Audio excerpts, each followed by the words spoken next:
সাকিব আল হাসান জাতীয় দলে ফিরবেন কিনা তার নিশ্চয়তা দিতে পারছেন না বিসিবি পরিচালক ইফতেখার মিঠু। তবে দুই পক্ষের মধ্যে আলোচনা সফল হলে সম্ভব বলে মনে করেন তিনি। মনে করেন পরিবর্তনের মধ্যে দিয়ে যাচ্ছে বলে খারাপ করছে বাংলাদেশ দল। হাতে আছে মাত্র 2 মাস, চ্যাম্পিয়ন্স ট্রফির পরিকল্পনা গুছিয়ে ফেলেছে দলগুলো। তবে বাংলাদেশ আছে সেই চিরচেনা অবস্থায়। বড় আসর মানেই যে বড় গোলমেলে ম্যানেজমেন্ট।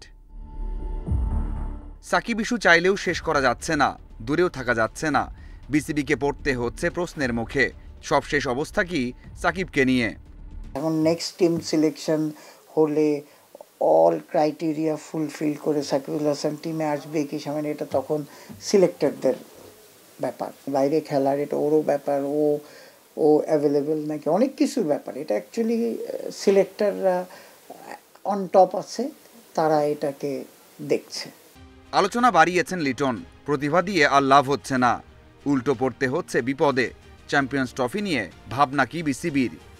লিটন দাসের লিড নিতে হবে। মানে ব্যাপারটা হচ্ছে কি যে একটা হয় না, সব দুনিয়াতে দেখবেন যে কয়েকটা প্লেয়ার কিন্তু লিড নেয়, মানে রান করার জন্য লিড নেয় যে একদম কন্টিনিউয়াসলি। এখন লিটন দাস তো এরাফ এক্সপিরিয়েন্স, যখন আপনি মুশফিক, তামিম এরা খেলেছে তখন কিন্তু এরা লিড নিত। অন্তত ওয়ানডে ফরম্যাটে ধারাবাহিক ছিল বাংলাদেশ, সেখানেও ভরাডুবি। কেন এমনটা হচ্ছে?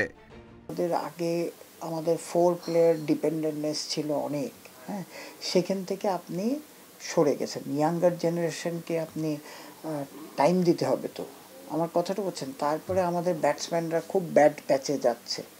পরিবর্তনের মাঝে নতুনদের সুযোগ নিতে বলছেন বিসিবির এই পরিচালক। বলছেন দ্রুতই অন্ধকার কাটিয়ে আলোর দেখা পাবে টাইগাররা। Mazharul Islam, independent news.